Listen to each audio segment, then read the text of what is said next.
The broadcast is now starting. All attendees are in listen-only mode. Hi everyone, welcome to the webinar. My name is Laura Telford. I'm the Organic Marketing Specialist with Manitoba Agriculture, Food and Rural Development. This webinar is part of a series of webinars that have been put together by the governments of Alberta, Saskatchewan and Manitoba. And a big thank you to my colleagues Carrie Sharp in Alberta and Chantal Jacobs in Saskatchewan for helping to make this webinar series happen. So we're just going to take up an hour of your time, and then you can get back to watching Olympics. If a technical issue should happen to disrupt the webinar, just hang in there for a few minutes while we attempt to fix the problem.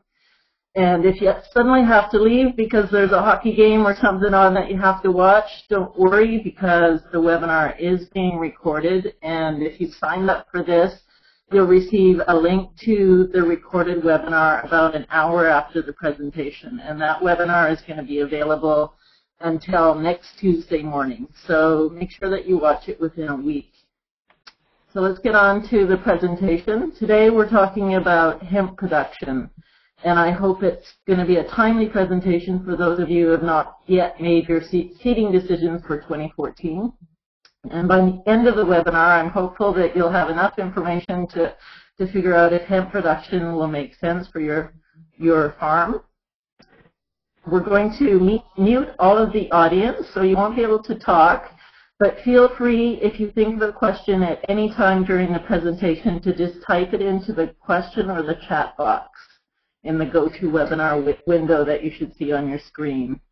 And I just wanted to point out that for those of you in Manitoba or who are close to the border in Saskatchewan, we will have a couple of in-person hemp training meetings with Kevin on the 25th and the 26th in Carberry and Portage the Prairie. So if you're interested in registering for those, if you haven't gotten enough information from this webinar, please come out to those.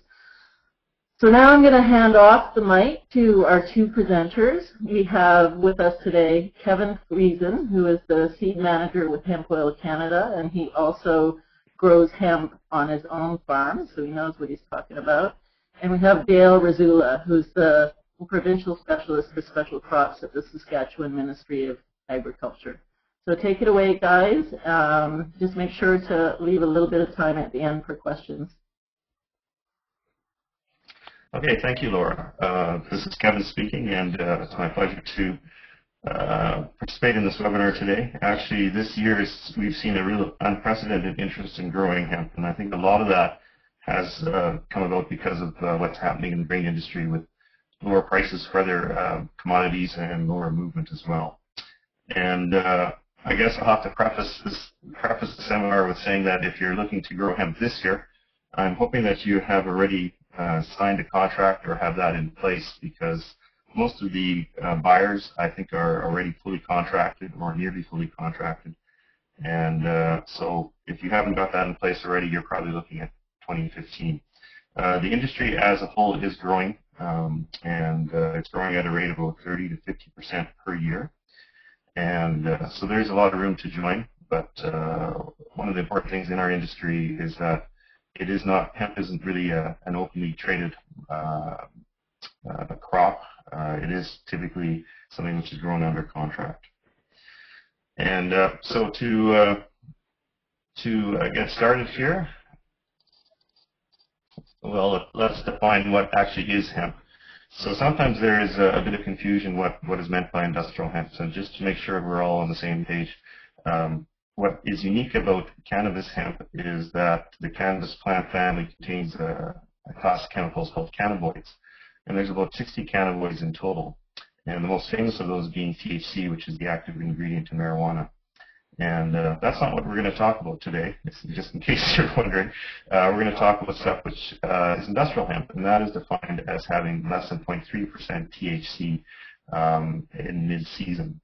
And so all cannabis contains a small or varying amounts of THC. And so the THC in industrial hemp is at such a small amount that it's basically non-psychoactive. Within industrial hemp, there are basically three different types of varieties which are grown. There are grain varieties, there are dual-purpose varieties, and there are fiber-only varieties. And when the industry started, it was typically back in '98, what was imported into Canada was dual-purpose varieties. And these varieties were grown for both fiber and for grain in Europe. And in Canada, we really don't have a fiber industry. And so these varieties weren't necessarily the best match. And so in Canada, what we've developed is shorter, higher yielding grain varieties. And those take the bulk of the acres right now in Canada. So when you're looking for what you need to do to be successful in growing hemp, I've come up with a recipe of success, and hopefully there's a bit of a delay on the slides, so hopefully I'm not talking too much ahead of the slides.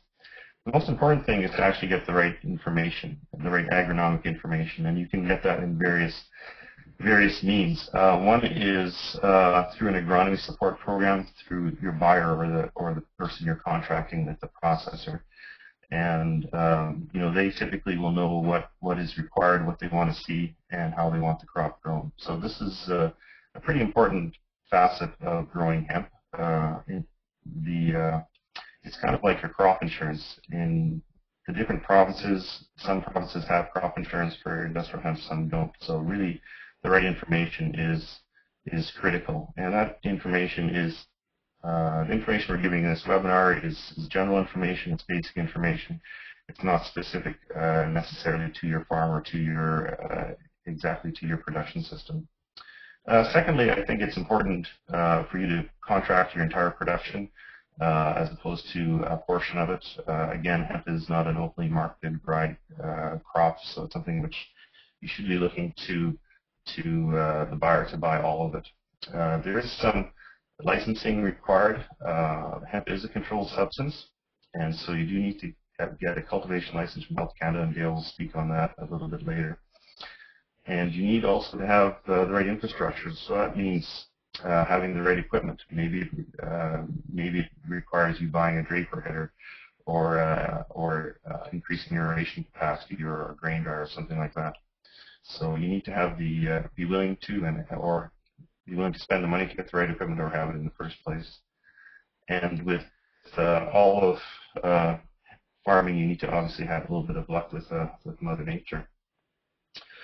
To give you a snapshot of what the hemp acres in Canada look like, you can see the growth over the past 4 years. I don't have the exact breakdown in terms of provinces for 2013, but in 2010 we were at about 27,000 acres, jumping up to 66,000 acres last year. And in 2014, probably we're looking at somewhere in the range of 80, maybe up to 90,000 acres in that range. The industry started in Manitoba, but it has quickly gone out to the other provinces as well. We've seen that Saskatchewan recently has been the leading province in terms of acres, and then Alberta and Manitoba are kind of sharing the other 50% as per the last stats that we have right now.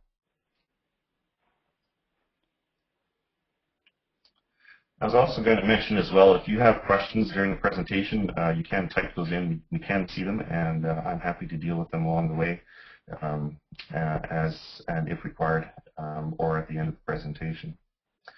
To have the next slide here is a snapshot of hemp acres by variety, so what is grown where.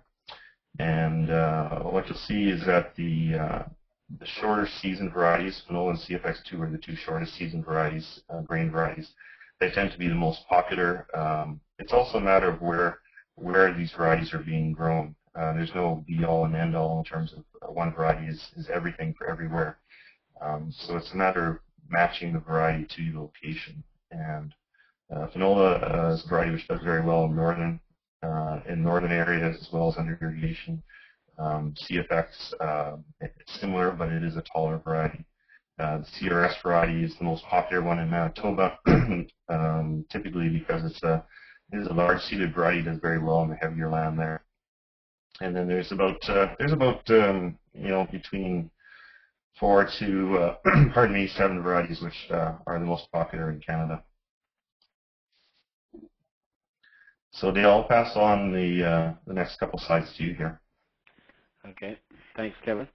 Yeah, just with regard to licensing, and Kevin mentioned this earlier, basically what we're talking about here is the Industrial Hemp Regulation Program. And this program permits Canadian farmers to grow low TCH cannabis for industrial use under controlled circumstances. This program administers the regulatory approval process for the commercial production of industrial hemp. It's comprised of a system that includes licenses, permits, and authorizations for all persons in Canada engaged in cultivation, distribution, importation, exportation, and processing of industrial hemp. The program started on March 12, 1998, when the industrial hemp regulations came into effect.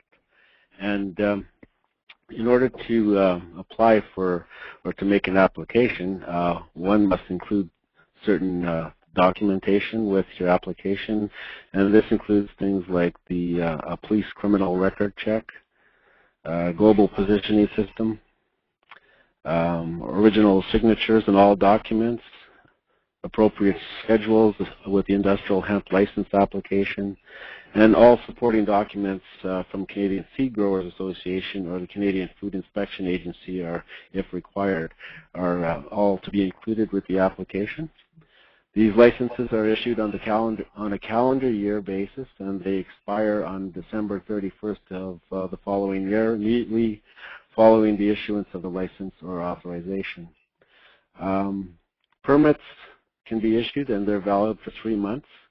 It's suggested that you apply for your license anywhere from 4 to 5 months in advance of the growing season, and you can apply for a license as early as November. So it's really recommended that these protocols are followed when applying for a license. And as I mentioned, there are a number of varieties that are approved for growth in, I think Kevin mentioned this already, a number of varieties that are approved for cultivation in Canada, so you must choose from those varieties. And licensing requires that testing be done on these varieties, but there are some that have been exempt from testing because they have been tested long enough in the system so that they approve in a positive, acceptable manner, and don't necessarily require testing any longer. That list of cultivars is available from the Health Canada, and it's updated each year. So that's available on the Health Canada website, and the varieties they've listed there can be grown in all regions, and the requirements for the THC testing under subsection 16.1 of the Industrial Hemp Regulations Act could vary from province to province, and that's all indicated on that table. So I would highly recommend that producers look at that table and obtain information from that website. So I'll turn it back to you then, Kevin. Okay, thanks, Dale. Yeah, so the next we'll be looking a little bit more specifically at the different hemp grain varieties, and actually probably one of the oldest varieties was grown as early as 1998. It's Finola, and it's a variety which was imported from Finland, and it's the most northerly adapted variety, and it matures in approximately 100 days. Now, one thing that's interesting about hemp is that it is somewhat elastic and flexible, so depending on when you seed it and whether you're growing under organic or dryland conditions or under irrigated or organic, conventional, dryland, or irrigated, it'll make a difference in terms of maturity. So Finola is a small-seeded variety, and it's also renowned as the easiest variety to harvest, and it's marketed through Hemp Canada. And the reason it's easy to harvest is due to something which I call the male expression. So hemp is naturally dioecious, meaning there's separate male and female plants, and so the male plants will shed their pollen and then they'll die, and the female plants will continue to grow later in the season, set seed, and that's what you'll be harvesting. There are also monoecious varieties, meaning varieties which have just the male and female parts on one plant, and those are typically the dual-purpose varieties, and those are listed at the bottom of the page. And I'll talk more about those in just a minute.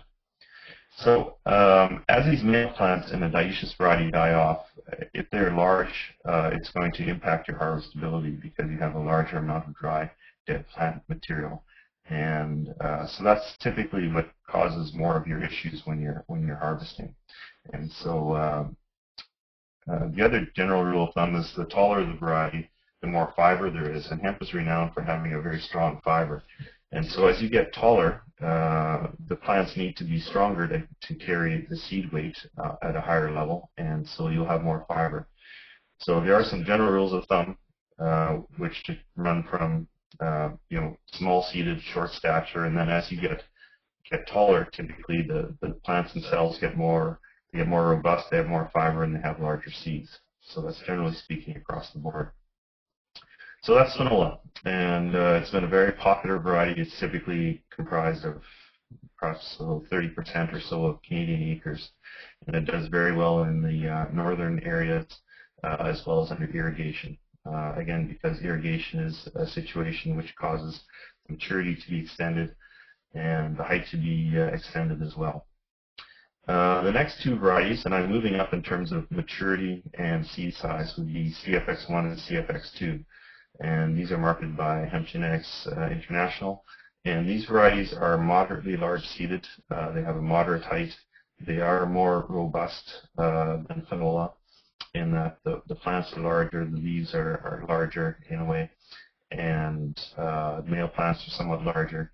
And they are actually a really good fit for in areas where Finola can actually be too small. And that's actually where what we see is that the varieties, as they move down in terms of latitude, if they grow 8 feet tall in Shelburne, Saskatchewan, they're going to be growing 5 feet tall once you hit Regina. And once you hit Southern Ontario, they might only grow 2 feet tall. And so you need to have the right height in your field for the hemp crop to be competitive. So we need to have that variance in maturity and variance in height so that we can have suitable varieties for different locations and different soil types. So these are, in terms of yield, Finola and the CFX varieties are typically have the same yield potential under irrigation. We've seen them go with the same amount, up to 2,000 pounds per acre. They are a little bit later maturing, the CFX1 and CFX2. The CFX1 is simply a couple days later, otherwise it's very similar to the CFX2 variety. And then moving again a little bit to a little bit later maturity and larger seed size would be Hemp Nut and Canma.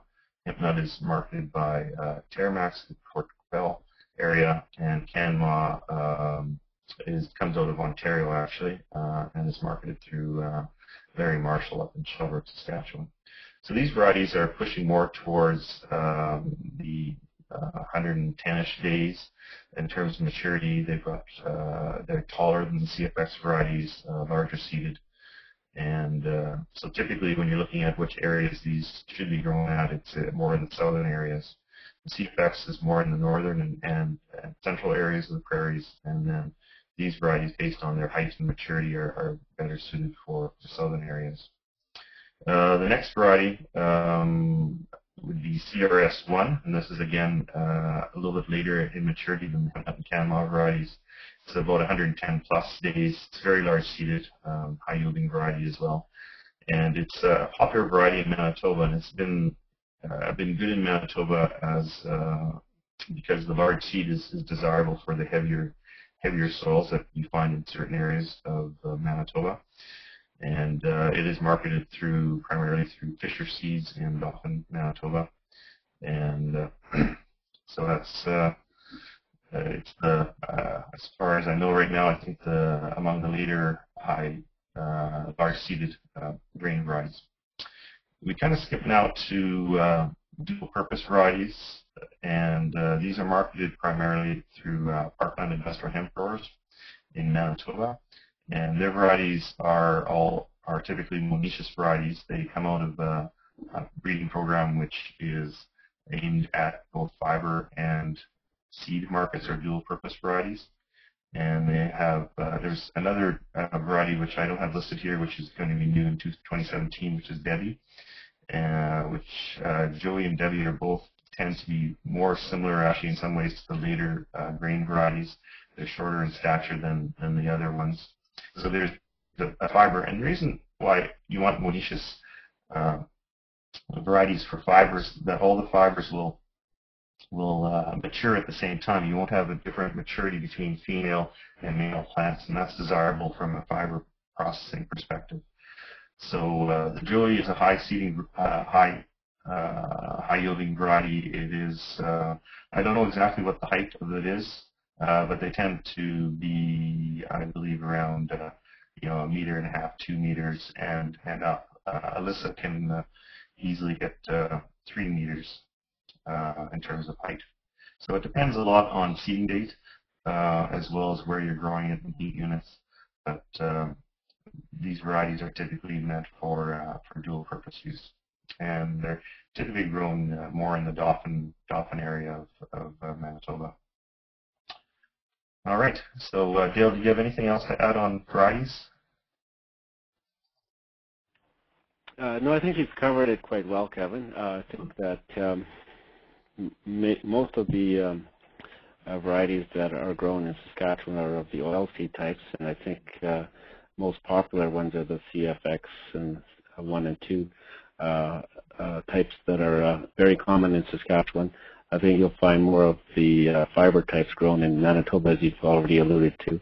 I guess with regard to potential markets, the development of the markets are probably indicative of why that is, but I think that's probably going to change in the coming time here, as we're seeing a lot more interest develop in both fiber and in oil seed and in the confection area too for all the different varieties. Yeah, that's correct. I mean, there are some, right now we haven't had any real commercialization of any fiber processing yet in Western Canada.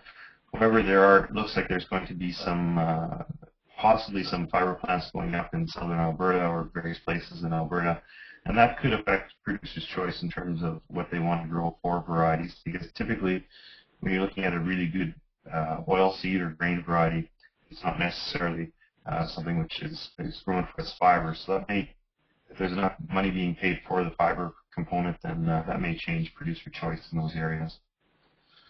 So moving on to field selection. What are you looking for to grow hemp? And often I think a choice producers make when they start a new crop is, let's put it on our worst land, and if it grows there, yeah, it's suitable for our farm. And that's actually probably the worst thing you can do if you're growing hemp.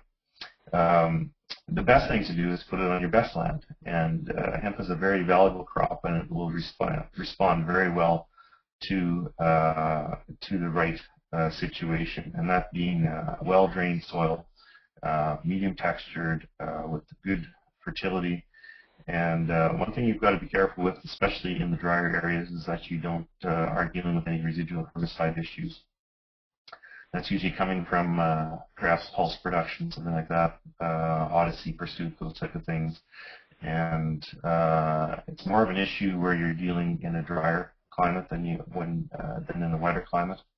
The other thing to be careful of is to make sure that you're not growing on stubble, which is potentially introducing any allergens to your hemp crop. And producers may not think of wheat necessarily being an allergen, but a lot of production is hemp production is aimed for people who are actually gluten intolerant or have suffered from celiac disease. And so it's important to just grow hemp when you're growing hemp, and to make sure it's free of anything else. And the picture in the background, in case you're wondering about that, is up in Shelbrook. It's actually an organic canola crop, and you'll see that a few more times yet. So again, when you're choosing your fields, grow hemp on your better land, not on something where you think nothing else will grow, because hemp is not a miracle plant. It does really well when you put it in the right place, but I've seen the same variety grow 8 feet tall and 8 inches tall, and so it won't do well if you're just putting it on salinity or putting the wrong variety. For example, like trying to grow canola in the Red River Valley is not going to happen. It won't grow in that heavy clay soil. So it's important that you have some specific information when you're choosing varieties and making sure it matches to your farm. I'm going to move on now to seeding. Hemp is very similar to canola in terms of seeding in that you want to seed it shallow. As a dryland farmer myself, I always want to seed into moisture, and I varied my seeding depth anywhere from 3/4 inch to an inch and a half, just varying depending on how much I've got to chase the moisture down. And for most of the grain varieties, the seeding rate is roughly 25 pounds per acre. And if you are growing a fiber crop, it typically is seeded at a higher rate. Now, one of the most interesting things about hemp is that it's actually typically the last crop that's seeded, and which is really advantageous for a lot of conventional large farms, especially in the north, as well as for organic farmers. And the reason that you can seed it late is because it's daylight sensitive. As soon as you hit June 21st and the equinox and the days start to shorten, this will signal hemp to mature, to differentiate into male and female plants, and to start to set seed. So if you're planting on May 25th or June 10th, the crop will actually, the difference is that you'll have a vegetative growth period in the crop before it actually starts to differentiate and mature. So you can actually use this as a tool to control the height of the crop. And every week you seed later, you will reduce the height of the crop by approximately a foot, depending on your location and a few other factors. Additionally, you'll find that if you seed the crop 2 weeks later, you'll only push the maturity back 1 week. So it's very interesting to play around with this from a production standpoint to control the height, but to also kind of control when it will be maturing. Because you're seeding late, you're typically seeding in warm soils, and you'll see that emergence can happen anywhere from 4 to 7 days from seeding. And yeah, I guess the other point I would make is that it's really important to, in terms of what you can use for machinery, you can use whether it's a gravity-driven system or an air-driven system. Either one is okay.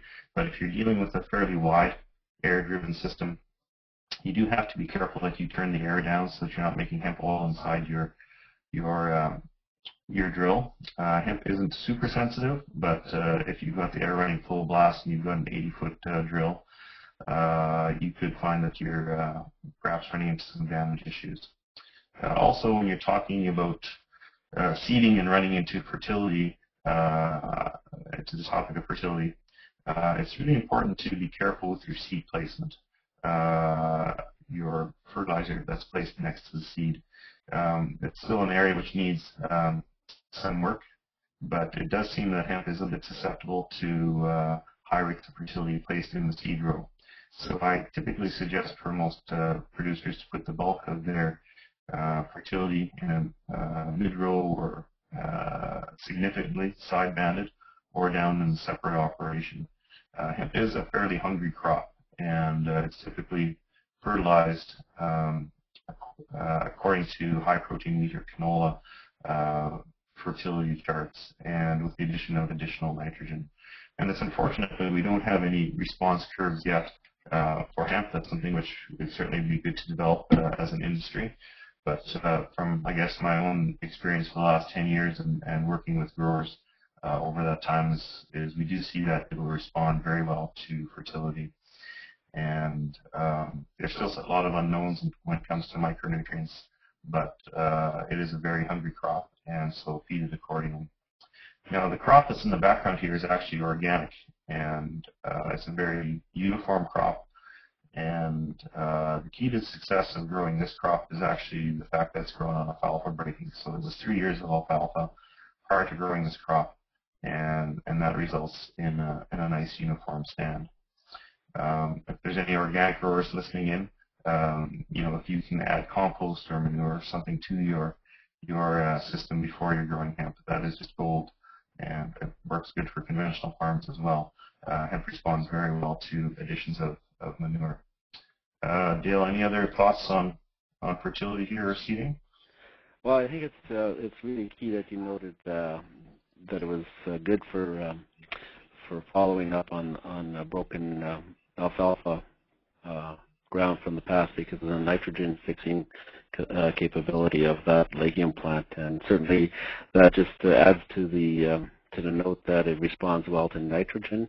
And I think that you've also identified a really good point that it's probably going to be sensitive to any seed-placed fertilizer, in particular nitrogen, and following the guidelines that are established for in-row fertilization of these kind of crops that are in place already for canola and for cereal grains. I think it's really probably fairly similar to that. So just avoiding going over a very large amount with the seed. It's better off placed apart from the seed.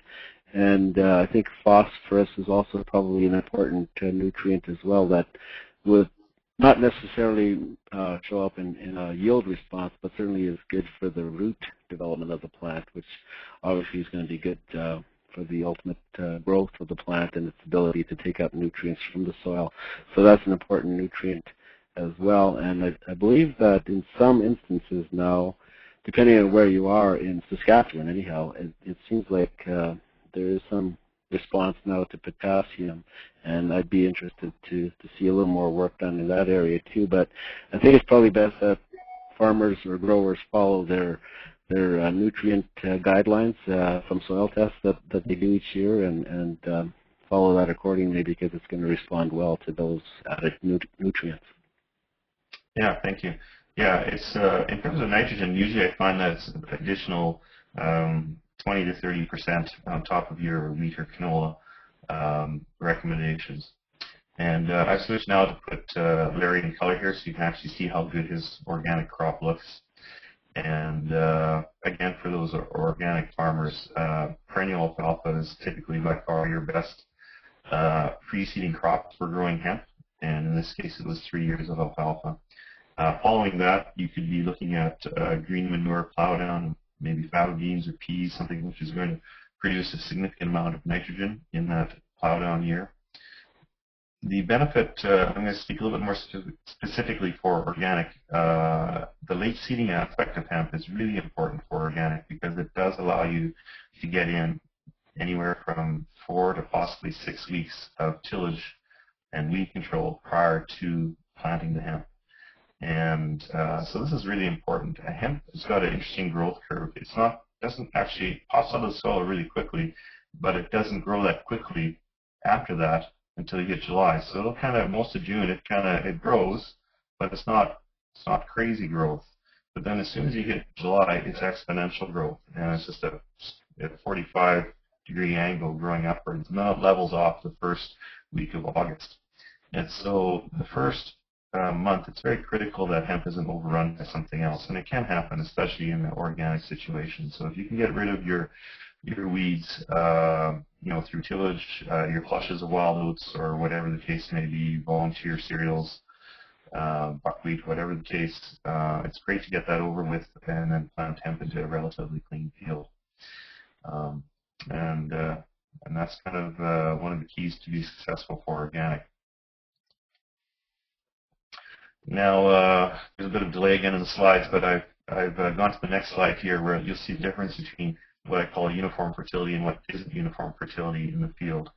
And I've kept Larry in the picture, but on the left, you'll see a field where there's this pocket of fertility, and I don't really know or remember why that was the case, but the rest of the field is actually really struggling. The hemp, there isn't quite enough fertility for the hemp to get ahead of the wild oats or other weeds in the field. And this is often, or more often than we'd like to see, sometimes the case with growing hemp organically.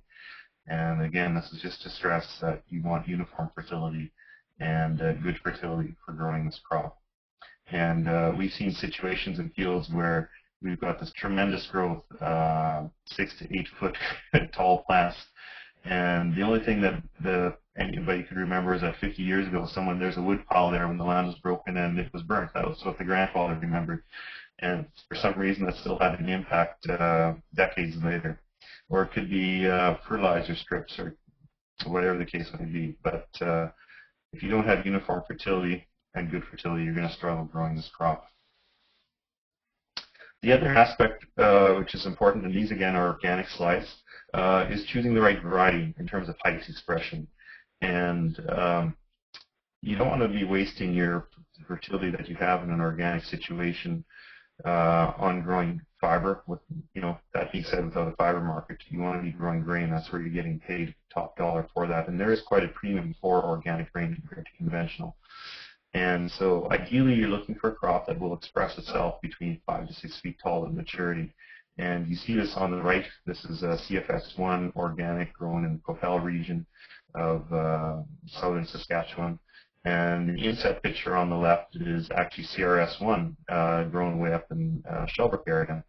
And I'll just be perfectly clear, it's not what I advised the grower to do, but he wanted to grow that variety. And unfortunately, in the northern area, a later maturing variety, it will grow and it will yield, but the season will be stretched out. And when you stretch out the season, what happens is that, well, A, you're wasting a lot of fertility on growing the plant as opposed to growing the seed, but you also expose that plant to the environment a lot longer, and where you can get disease to set in. And I'll speak on disease a little bit later, but the big one is sclerotinia. And what that does is it weakens the stem. And when you have a weak stem, it's susceptible to wind damage. And then those heavy heads get blown over in the next wind and they end up on the ground. So it's pretty hard to harvest an 8 to 10 foot crop when the heads are on the ground. It just becomes a big mess. So it's really important when you're choosing your variety that it's going to have the proper height expression and utilize the nutrients that you have organically in the best way possible. Any other thoughts on that from our organic people? Or Dale? I think it's really important that you do choose the right variety for your area. That's a key point because if the crop is going to be really tall, like that one photo I would suggest, I think that harvesting is going to be an issue, and you want to minimize the problems as much as possible that you might have when it comes to harvest, and certainly variety is going to play a big part, and that's the key point right there. Okay, thanks, Dale.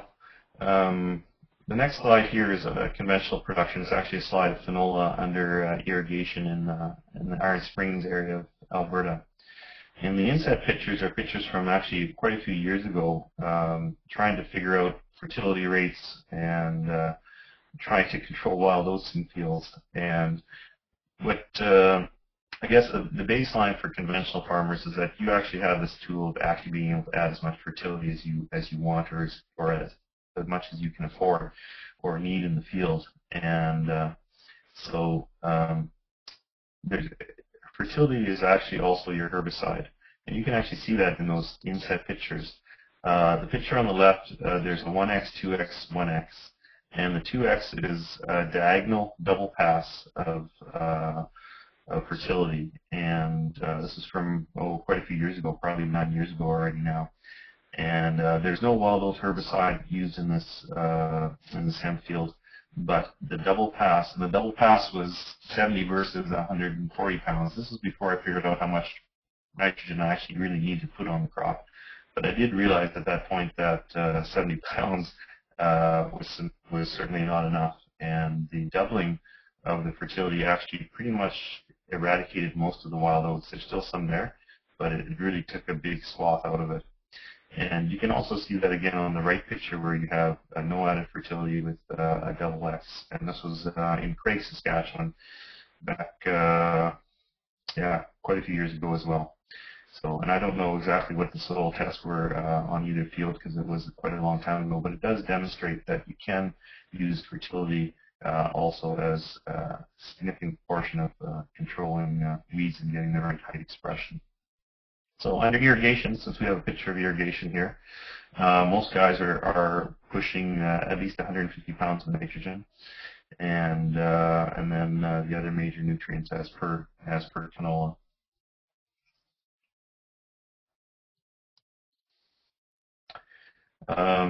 Transitioning into weed management, I've already talked about soil fertility. Again, I've already talked about field selection. The other two things are also plant density and varietal selection. So you want hemp to be, generally I'd recommend hemp be seeded at so that you get approximately 75, 80 plants per meter squared. You'll grow a hemp field a crop with 50 plants and grow it with 150 plants. The difference is in really the morphology and the competitive nature you're going to get from those amount of plants in that footprint. Hemp will change its morphology if it's when it's higher seeded according to the seeding rate. So at a higher seeding rate, you'll get more of a hemp plant will look more like a poplar tree where you have the leaves and the seeds all concentrated on the very top of the plant. And then if you're going at a very low seeding rate, you'll end up growing Christmas trees and you'll get lots of branching and it'll fill the space. And that has a really big impact on harvestability, because if you've got plants which have got seed all the way down the plant, you're going to have to be cutting lower and slower. And so it's all a matter of balance, trying to get the right balance, the right number of plants, so you've got a good amount of seed production, but you're also not producing that seed up and down the whole plant, but rather concentrating it on the top third of the plant. And it really makes for a lot easier harvest. Variety selection, again, you don't want to be growing a variety which is too short, because then it won't compete. So for your area, so again, what I find to be kind of the magic bullet is about 5 to 6 feet tall, and so it's matching your variety and adjusting your fertility and your seeding dates that you'll aim to get between 5 to 6 feet as a final height for your crop is really advantageous, I think, for good harvesting as well as being competitive with weeds. Actually, I was quite surprised at my CFX2 crop this year, because I actually seeded into some thistle patches, and wasn't quite sure what was going to happen, but with high rates of fertility and ample amount of rainfall, the crop ended up slightly taller than I'd actually hoped. It was closer to 6.5 than 6 feet tall, but at that height it actually wiped out the thistles. There was very few thistles left in that field this year, so that was really quite nice. If it would have only ended up at 4.5 or 5 feet tall, there would have been significant thistle patches in certain areas. It wouldn't have been competitive at that height. So that's something interesting I've tried to learn this year. In terms of traditional weed management, I mean, obviously we're looking at the use of herbicides. And we've been kind of behind the game here in the hemp industry in terms of getting minor use registration for various chemistries. And hopefully this spring, Assure 2 will get its first registration for Western Canada. It does have registration already in Eastern Canada for grassy weeds.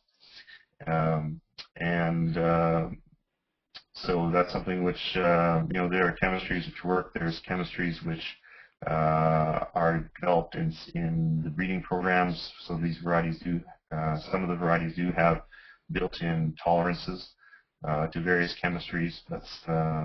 But unfortunately, everything right now is off-label, and that's the way it is.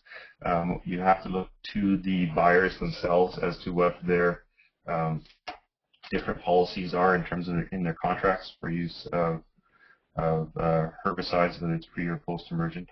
It is pretty safe to say that it's not a bad idea for conventional farmers to have some tillage or pre-burn shot of Roundup or glyphosate before seeding to ensure that your crop gets a good start. The inset picture on the bottom left shows a dead finola plant. It was sprayed with bromoxynil and it didn't like it. So just be aware that if you're using something off-label, that's besides it being off-label, that you can pay the price of toasting your hemp crop. So this is something which hopefully will be sorted out a little bit more in coming years. But anyways, right now I would suggest to farmers use good agronomy, use good fertility, and you can grow this crop actually without the use of herbicides. Although, when push comes to shove, it is a tool which is nice to be able to use.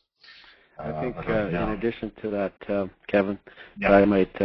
that minor use program is a very valuable program, and this year I'm quite certain that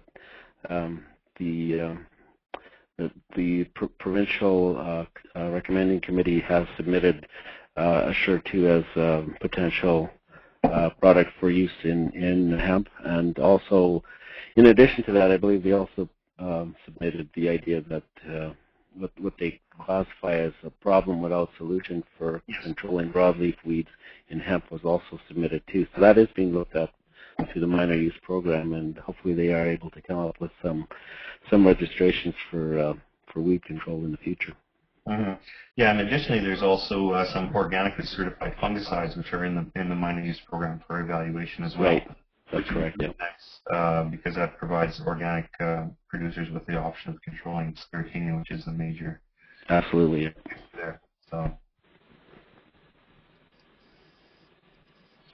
Okay, moving on to kind of a different variation on agronomy is the idea of row cropping. And this is actually quite interesting as it applies to hemp because it's something which actually makes a lot of sense for organic production as well as for seed replication.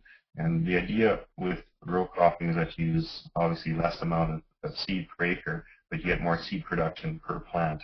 And it's a means to concentrate your fertility and your nutrients in a smaller number of plants while still having some mechanical means of weed control. The disadvantages obviously is the time and fuel required to do that, but there are some significant advantages in terms of seed replication for upper generation seed as well as for dryland organic production.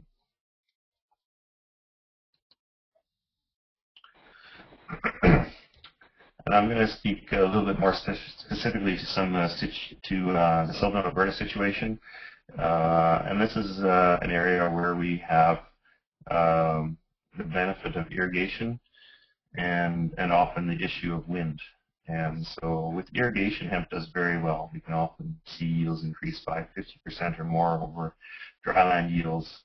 And the better farmers are getting over 2,000 pounds an acre or in that ballpark clean seed per acre. So that's very, very respectable yields.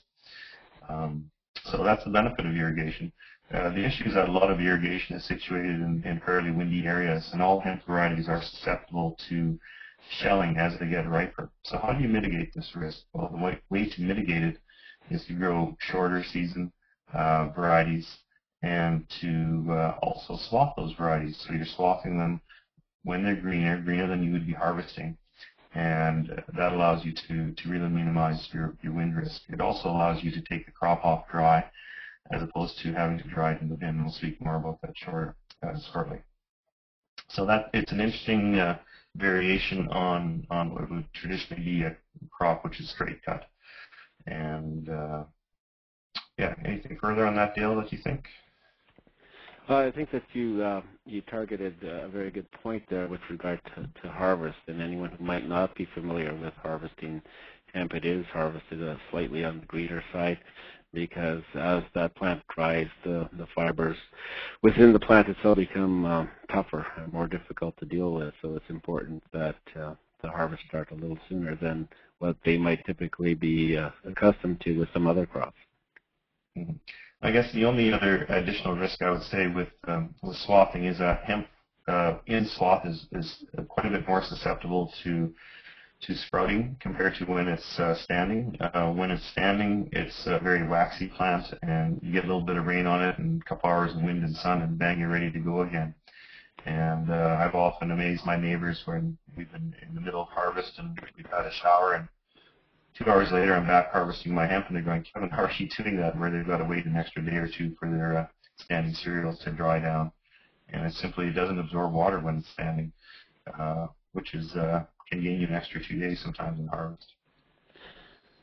So I'm not sure Oh, yeah, sorry, Kevin. I think that there are probably a number of growers who do both swathing and straight combining, and perhaps it depends on the zone that you're in, but certainly I think it's important to follow up what best suits your particular area, and those are very good points that you made there, Kevin. Yeah, and typically also, I guess the other major point with swathing is that the crop scout has to be short. If it's more than 5 feet tall, it typically is not very suitable for swathing. So typically the variety which is swathed is Finola, and you know, when you cut a taller variety and you let it dry and you want to put it through the combine, you're putting way more fiber through the combine than you would straight cutting, and we'll talk a little bit more on that you know, in the harvesting section.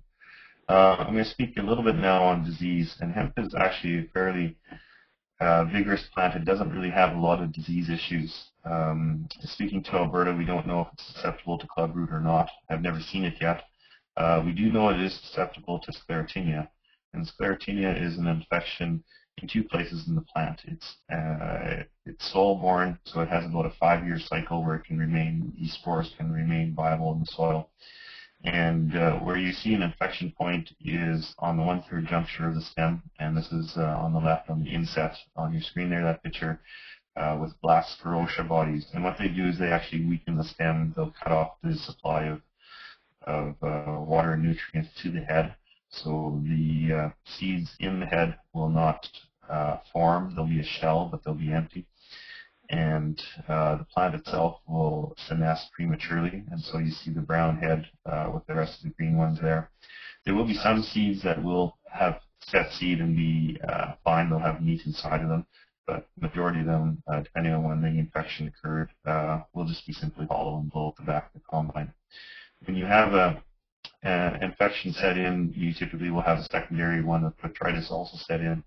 In terms of, there are ways to manage this. I mean, you'll find this will be, sclerotinia will be more of an issue in wet, humid conditions. It's found more typically under irrigation or in northern areas. And you control it by seeding rate, keeping your seeding rate moderate so that you can still have airflow through the canopy. If you're irrigating, there's strategies which you can implement which will reduce the incidence of the disease as well. And yeah, but it's something you have to be aware of. And typically you see it in almost all fields to a very small amount, and it's never really to a point where you're going to see a massive reduction in yield like you would see typically or possibly with canola. Any other thoughts on that, Dale?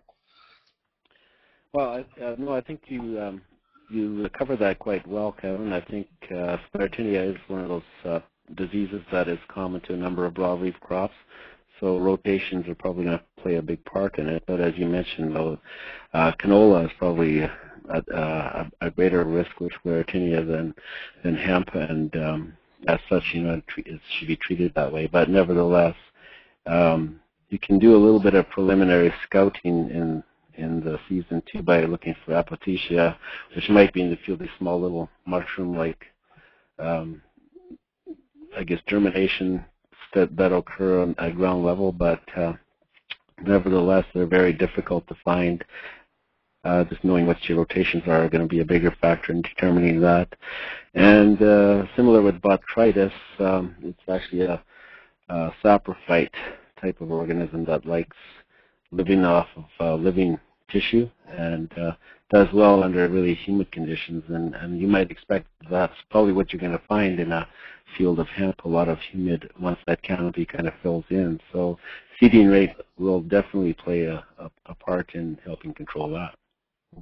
Yeah, I find the later seeding rate, where you have the crop in the field for a shorter period of time, and a shorter crop also helps to keep the canopy drier and helps prevent a lot of these issues. Now, I guess this is again something where we need more studies to know the exact what the infection point is. It seems to be the male flowers when they are falling off is my what I suspect, but. Yeah, I think you're probably your assumption is quite correct there, Kevin. I think that is the situation with regard to other crops like canola, where the petal provides a very suitable medium for the organism to grow on. It really is a good nourishing point for that organism to grow on, and typically you find that that's where the disease kind of sets in is often where the petals are stuck in the branches of the plant, and it kind of starts in that area. Yeah. I just actually glanced at the time and realized that we've got to speed up a little bit. Yeah. Slides to get through. So anyways, I will become a little bit more concise here. Pests normally aren't a big issue with hemp. And the biggest issue I've actually seen really is gophers, where they seem to have quite an appetite for young hemp plants. Earth armyworms will eat quite happily away at hemp plants, but the interesting thing is that they don't really have any impact on yield. And so that's actually a really distinct difference from canola. And then on the thumbnail, there's actually a Lygus plant bug. I've only seen it once in the last 10 years, so it's not typically an issue. The biggest thing for hemp, it's an easy crop, typically speaking, I think, to grow where push comes to shove, or where really the management comes into play is harvest. And so hemp is a plant which has to be harvested while it's fairly green. And the reason for that is to minimize fiber wrapping and to minimize seed damage. And each variety will have a different kind of sweet spot or window for when it should be harvested. And this is the grain moisture, which would be tested on your typical 919 moisture tester. And generally speaking, the taller the variety, the more green or tough you have to take it off. And the whole idea with harvesting is to have the plant go through the combine intact, and you're knocking the seeds off. It's not hard to do. The plant is a little bit indeterminate, so it will set seed in a swirl coming from the main stem. And so it's a matter of a balancing act. You don't want those as the seeds ripen, they're inside bracts. Those bracts will turn brown. They'll break open to reveal the mature seed. And whereas the seeds on the top of the swirl will still be green and still be forming. So you do have to balance when you harvest. And the best way is to look at, you have to look at these windows of opportunity, how many acres you've got done, what your combining capacity is per day, and know how many acres you can do per day so you don't get caught. And so this is where the information needs to be very specific to your farm. It's not acres you're seeding into the variety so that you can actually get the harvest done at the right time. And with the new modern equipment, typically works very good. So just a quick note here again on swathing. It works very good in certain situations, again, typically with canola, but not so well with anything which is taller, generally taller than 6 feet tall. So straight combining is, generally speaking, most hemp is harvested straight, and the goal here really is smooth, uniform feeding. And draper headers work best, especially as the crops get taller, because you want the crop to fall down, eat nicely, feed to the middle, and go through the combine. And it's really important that the crop is cut smoothly. So put in a new knife, sharpen the guards, and newer combines are working quite a bit better than older technology. Picture in the background is actually a 9600. That was one of the hemp combines back when the industry started. It still actually works quite well, for the shorter stuff. And but combining is typically where you're going to find producers maybe get frustrated if they haven't got going at the right time or don't have the right information. This picture, as we're flashing next, shows my CFAX2 crop from last year. You can see that it's still quite green, but this is where it goes through the combine really well. I simply raise the reel as high as possible, so I'm not hitting the heads with the reel, and then raising and lowering the table. Dale, any other thoughts on harvester? It's actually a pretty important topic, and I've covered it a little bit quickly. Yeah, I think because of our time, though, Kevin, I wonder if we should open the forum to any questions that might be out there before we run out of time here.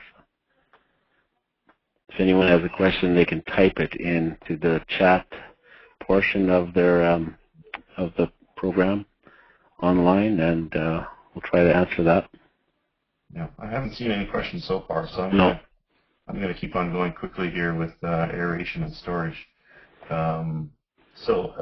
If you are straight cutting, you're going to be putting the crop into the bin at anywhere from 12 to 18% seed moisture. Imagine putting canola into the bin at that moisture. You need to dry it down efficiently. So you need lots of airflow, heated air if you can. Once you start hitting above 17-18%, you should consider using a grain dryer. But making sure that you're drying at a low heat, so that you're not toasting the seed. Leave that up to the processors. Don't toast it yourself. Fiber management. I guess my recommendation always, this is my fiber manager, by the way, my son Louis. My recommendation is if you're not selling the fiber, why grow it in the first place? So grow a shorter variety, shorter season, and because physically you're going to have to remove this one way, shape, or form so you can get through it the next year. And typically you can incorporate some of it. The long fibers will take a year to break down. And so baling it or doing some version of breaking it into windrows or whatever and burning it is typically what most producers do. It's unfortunate, but that's the situation. For organic producers, some guys have had fairly good success with using a silage harvester to chop it up and to spread it back on the field. As long as you can get it into lengths which are shorter than your seeding implement for the next year, you can probably get through it. So, but hemp does have a tendency, those long fibers, they can create ropes behind any equipment you're pulling it behind once they get dry. So, you know, the economics of hemp are that you're getting paid. You're getting paid for the grain and not for the fiber. Okay, Chantel, I'm actually not seeing the questions. I'll see if I can get some here. Yeah, unfortunately, I'm not seeing any of the questions. But is there something which someone would like to bring up that we can answer? Yes, guys. Hi, everyone. It's Chantel Jacobs here. We do have quite a few questions in the queue. My apologies. I thought you were able to see those. Do you guys maybe want to just finish up quickly and then we could run through the questions? There are quite a few here. Okay, all right.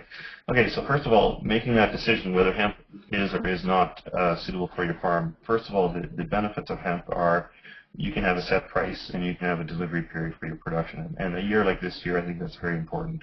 Late seeding, very advantageous for larger farms, northern farms, or Wet Springs. You've got it's a very valuable oil seed, but with other risk factors. And typically your return is quite a bit higher than other oil seeds. Right now, going through this again fairly quickly, is you probably have about a 3 times higher profitability growing hemp than growing canola. And quite honestly, it's at least twice the work. So usually it's twice the return, but with last year that was the case. But with canola prices dropping, it is right now it's sitting at approximately 3 times. And so your cost productions are very similar where you have higher cost of production. I generally peg it at about $100 per acre on my own farm. Extra fuel, labor, drying costs, and cleaning costs compared to growing canola. And then summary. Make sure you do your homework, get the right agronomic information, make sure you've got the right equipment necessary, get your paperwork in place, pick your best field, not your worst, make sure you do a soil test, fertilize appropriately, and again, hope the best from Mother Nature. And there, we've wrapped it up kind of quickly, but on to the questions now.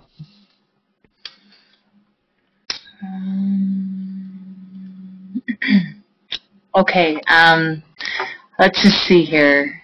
I've got, okay, well, will there be papers sent after this from Lynn Stevenson?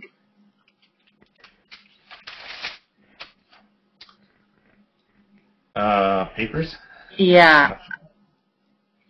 I'm thinking maybe, like, we'll have the recording available, but no official papers or PDFs, as I understand, right, Kevin?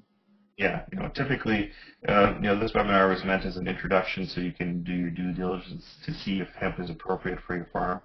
If you're looking for information, you should be looking to either your processor, hopefully has an agronomy support program in place, or to your seed supplier for an agronomy support program. And so it's based on a fee per service.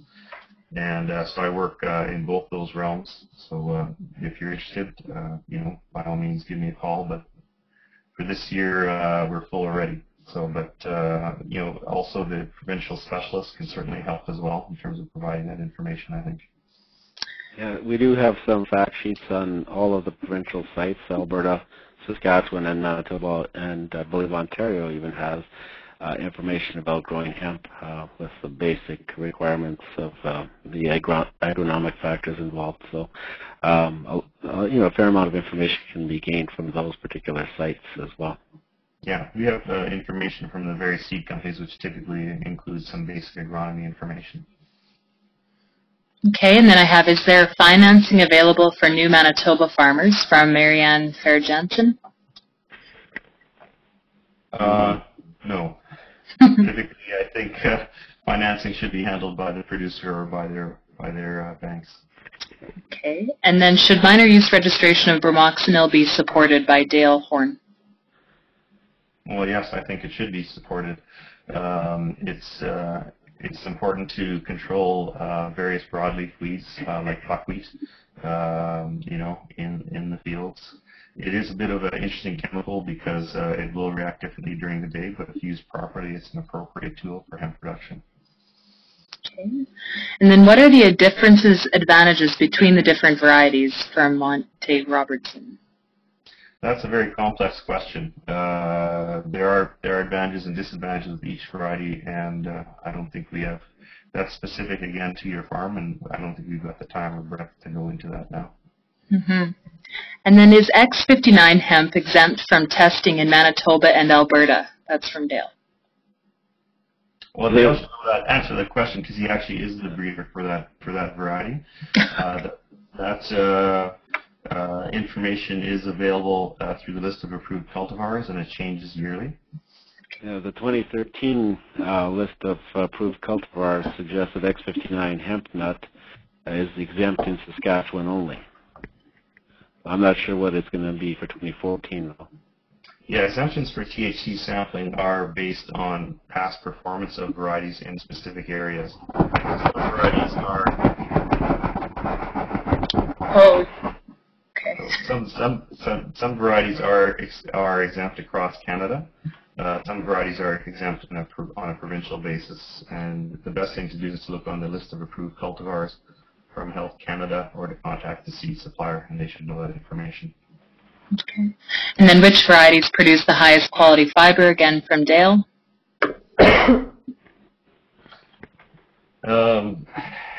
That's a question for highest quality fiber. It really depends on what the processor, what they're looking for. I mean, fiber variety is not what, or fiber quality is not the purpose of this webinar. Typically, the best quality fiber is produced from hemp varieties which aren't harvested for grain. As fiber matures, it develops more lignins. This is true for all varieties. And so it depends what the end use is for the fiber, whether it's animal plant bedding or textile.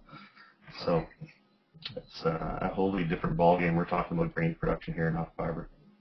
Okay, and I apologize, Dale. I see a few more questions from you here, but I'm going to try to get a couple other folks in as well before we have to run.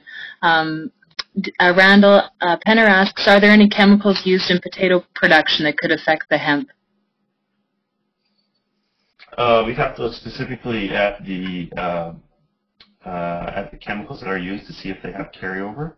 And that would be the biggest concern. Again, I would probably talk to some of the potato growers to find out what their experiences are. I don't know off the top of my head. I haven't seen something, but the general recommendation is to avoid any residual herbicides with hemp, just to play it safe. Okay.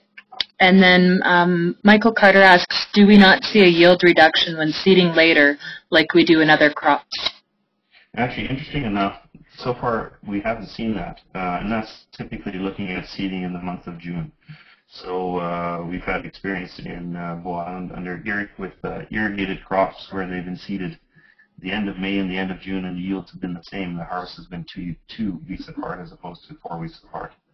So we've actually had successful hemp harvests that have been seeded in July and still full of crops. So. Okay.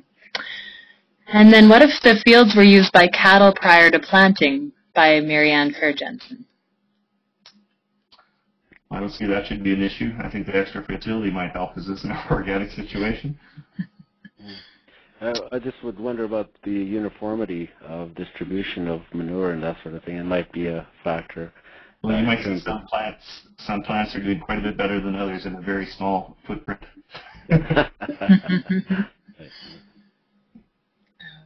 Okay, I've got one Can you tell me which organic compliant fungicides are being looked at for sclerotinia? That's from Joanne Marcel.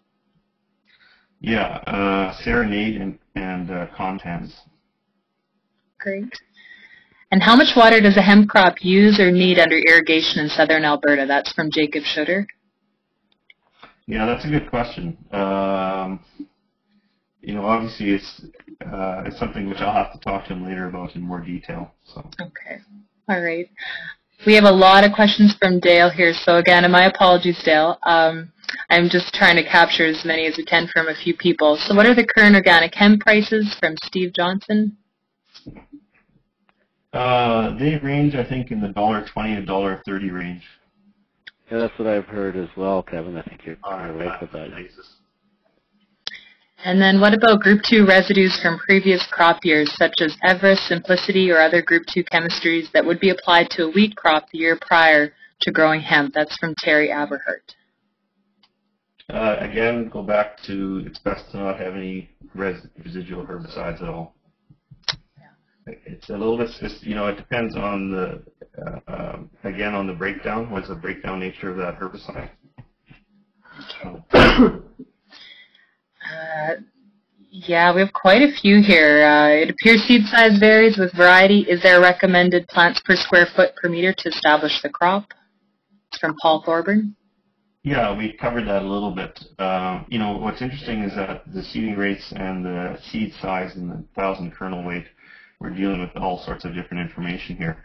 But typically, for example, the smaller seeded varieties are seeded at a higher rate to make them more competitive because they're smaller. They're actually smaller statured plants.